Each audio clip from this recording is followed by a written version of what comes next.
মাটির যে কোনো জিনিস না ছোট বড় যাই হোক সেটা আমার একদমই ফেলতে ভালো লাগে না। তো এই দইয়ের হাঁড়িগুলোতে তার জন্য আমি গাছ লাগিয়ে দিয়েছি।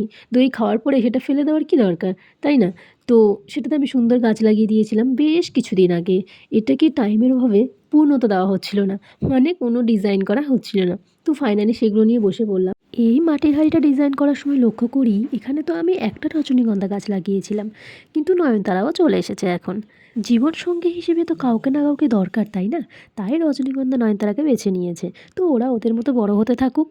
তোমরা কে কে আছো বলো তো আমার মতো? তাহলে একটু কমেন্ট করে জানিও। এই মাটির কোনো কিছু না ফেলে সেটাকে সুন্দরভাবে সাজিয়ে গুছিয়ে তোলো, আমাকে একটু কিন্তু কমেন্ট করে জানিও।